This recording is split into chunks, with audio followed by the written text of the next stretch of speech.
Everyone, welcome back to the channel. आज हम समझेंगे ट्रेडिंग अकाउंट को, जो फाइनल अकाउंट्स का एक इम्पोर्टेंट टॉपिक है। ट्रेडिंग अकाउंट का मेन पर्पस होता है ये फाइंड आउट करना कि बिजनेस को ग्रोस प्रॉफिट हुआ या फिर ग्रोस लॉस। इस प्रेजेंटेशन में हम देखेंगे मीनिंग, फीचर्स, फॉर्मेट और debit credit items, balancing figure. सबसे पहले समझते हैं ट्रेडिंग अकाउंट होता क्या है। ट्रेडिंग अकाउंट एक नॉमिनल अकाउंट है जो मेनली ग्रोस प्रॉफिट या ग्रोस लॉस कैलकुलेट करने के लिए प्रिपेयर किया जाता है। सिंपल वर्ड्स में बिजनेस ने गुड्स को बाय और सेल करके कितना प्रॉफिट कमाया, ये ट्रेडिंग अकाउंट बताता है। यहाँ हम कॉस्ट ऑफ गुड्स सोल्ड को नेट सेल्स से कंपेयर करते हैं। अगर नेट सेल्स जो है कॉस्ट ऑफ गुड्स सोल्ड से ज्यादा है तो ग्रोस प्रॉफिट, और अगर कॉस्ट ऑफ गुड्स सोल्ड ज्यादा है नेट सेल्स से तो ग्रोस लॉस। याद रखो, ट्रेडिंग अकाउंट का फोकस मेनली बाइंग और सेलिंग ऑफ गुड्स से डायरेक्टली रिलेटेड ट्रांजैक्शंस पर होता है। Next of trading account, first it is a nominal account. Trading account एक नॉमिनल अकाउंट है। इसका मेन पर्पस बिजनेस के रिवेन्यूज और डायरेक्ट एक्सपेंसेस को कंपेयर करके ग्रोस प्रॉफिट या ग्रोस लॉस फाइंड करना होता है। Second, prepare for a specific period. Trading account किसी पर्टिकुलर अकाउंटिंग पीरियड के लिए प्रिपेयर किया जाता है, जनरली 1 ईयर के लिए। इससे हमें पता चलता है कि उस पर्टिकुलर ईयर में बिजनेस ने गुड्स की बाइंग सेलिंग से कैसा मतलब कि रिजल्ट अचीव किया। Third, main objective, gross profit and loss. Trading account का सबसे इंपॉर्टेंट ऑब्जेक्टिव है ग्रोस प्रॉफिट या फिर ग्रोस लॉस कैलकुलेट करना। अगर नेट सेल्स ज्यादा है कॉस्ट ऑफ गुड्स सोल्ड से तो क्या होगा, ग्रोस प्रॉफिट, और अगर कॉस्ट ऑफ गुड्स सोल्ड ज्यादा है नेट सेल्स से तो gross loss. Next, starts with opening stock. Trading account की debit side generally opening stock से स्टार्ट होती है। इसके बाद परचेजेस और डायरेक्ट एक्सपेंसेस ऐड किए जाते हैं जो गुड्स को सेल के लिए रेडी करने में डायरेक्टली इन्वॉल्व होते हैं। Next, ends with gross profit and gross loss. Trading account का फाइनल रिजल्ट ग्रोस प्रॉफिट या ग्रोस लॉस होता है। ये रिजल्ट बाद में प्रॉफिट एंड लॉस अकाउंट में ट्रांसफर किया जाता है। Next and last, only direct items are considered. Trading account में मेनली डायरेक्ट एक्सपेंसेस और direct incomes related to goods consider किए जाते हैं, जैसे wages, carriage inward, direct expenses etcetera. लेकिन रेंट, सैलरी, एडवर्टाइजिंग जैसे इनडायरेक्ट एक्सपेंसेस ट्रेडिंग अकाउंट में नहीं आते हैं। ट्रेडिंग अकाउंट के फॉर्मेट पर, ट्रेडिंग अकाउंट की 2 साइड्स होती हैं, लेफ्ट साइड पर debit and right side credit. Debit side पर जनरली आते हैं ओपनिंग स्टॉक, परचेजेस, उसमें से परचेजेस में से लेस कर देते हैं परचेज रिटर्न। फिर आती है carriage inward, wages and direct expenses. और क्रेडिट साइड पर सेल्स में से लेस कर देते हैं सेल्स रिटर्न। और फिर आती है क्लोजिंग स्टॉक। एंड में दोनों साइड्स का टोटल किया जाता है। अगर क्रेडिट साइड ज्यादा है डिफरेंस होगा ग्रोस प्रॉफिट, और अगर डेबिट साइड ज्यादा है तो डिफरेंस होगा ग्रोस लॉस। नेक्स्ट, अब देखते हैं ट्रेडिंग अकाउंट की डेबिट साइड में कौन कौन सी आइटम्स आती हैं। सबसे पहले ओपनिंग स्टॉक। ईयर के बिगनिंग में जो गुड्स अवेलेबल है वो क्या होती है, हमारी ओपनिंग स्टॉक। देन उसके बाद आती है परचेजेस, यानी ईयर के ड्यूरिंग जो गुड्स बिजनेस ने परचेज किए। अगर कुछ गुड्स सप्लायर को रिटर्न किए गए हैं तो परचेज रिटर्न को परचेजेस में से डिडक्ट किया जाता है। नेक्स्ट है कैरीज इनवर्ड, फिर गुड्स को बिजनेस प्रीमाइसेस तक लाने का ट्रांसपोर्टेशन एक्सपेंस। उसके बाद आती है वेजेस, जब डायरेक्टली गुड्स की प्रोडक्शन या प्रिपरेशन से रिलेटेड हो। नेक्स्ट, डायरेक्ट एक्सपेंसेस, यानी वो एक्सपेंसेस जो डायरेक्टली गुड्स को रेडी या सेलेबल में लाने से रिलेटेड है।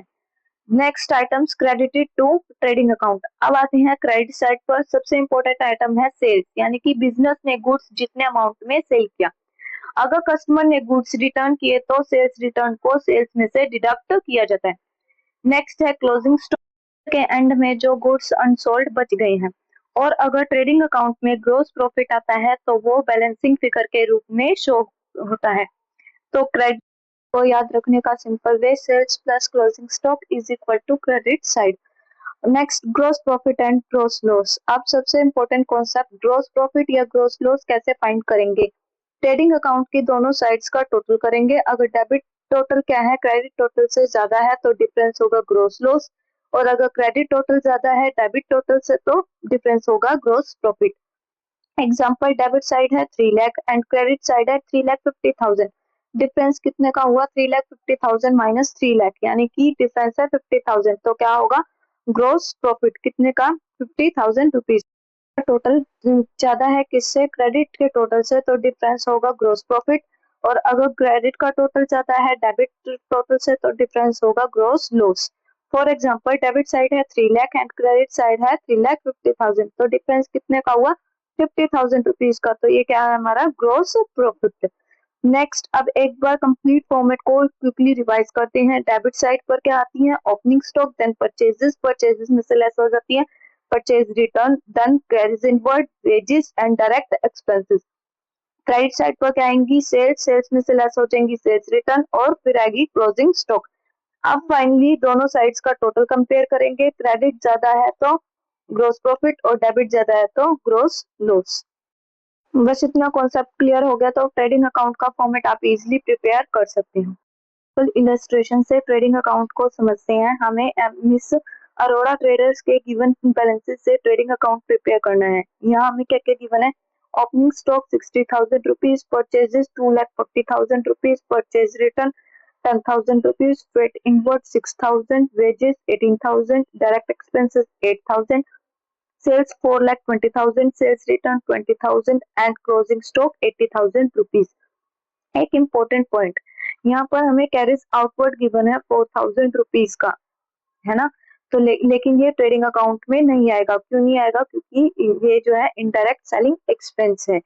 सबसे पहले क्या करते हैं हम कैलकुलेट करेंगे कॉस्ट ऑफ गुड्स सोल्ड यानी COGS। स्टार्टिंग में है क्या ओपनिंग स्टॉक कितने का है 60,000 रुपीज, इसमें परचेजेस को क्या करेंगे ऐड करेंगे, यानी 60,000 रुपीज प्लस 2,40,000 रुपीज, फिर ट्रेड इनवर्ड यानी 6,000 और डायरेक्ट एक्सपेंसेस 8,000, इनको भी ऐड करेंगे बिकॉज ये गुड्स को बिजनेस तक लाने और सेल्स के लिए रेडी करने से डायरेक्टली रिलेटेड है। और परचेज रिटर्न इसमें से क्या कर देंगे माइनस कितना 10,000, यानी 2,40,000 में से 10,000 माइनस करेंगे तो कितने आए 2,30,000।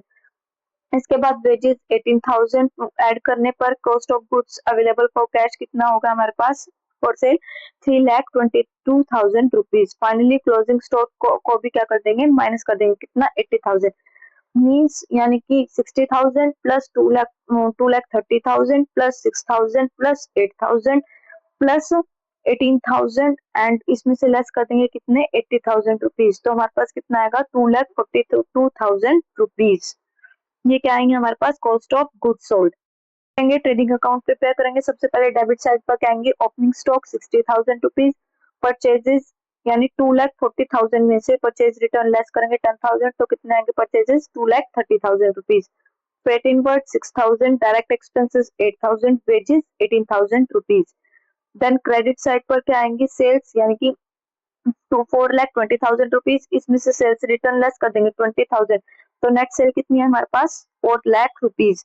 फिर आएंगे क्लोजिंग स्टॉक कितना है, ये भी क्रेडिट साइड पर 80,000 रुपीज से। अब दोनों साइड्स का टोटल करने पर डिफरेंस क्या आएगा देखते हैं। सबसे पहले क्या आएगी 60,000 प्लस 2,30,000 प्लस 6,000 प्लस 8 प्लस 18 कितने हो साइड का टोटल 3,22,000 रुपीज। अब क्रेडिट साइड का टोटल देखते हैं 4 लाख प्लस 80,000 यानी कि 4,80,000 रुपीज। तो डिफरेंस कितना है 4,80,000 रुपीज में से लेस कर देंगे कितने 1,22,000 रुपीज, 58,000 रुपीज, यानी कि ग्रोस प्रॉफिट कितना हुआ है 1,58,000 रुपीज। तो प्लीज चैनल को लाइक शेयर और सब्सक्राइब करना ना भूले। Thank you so much for watching this.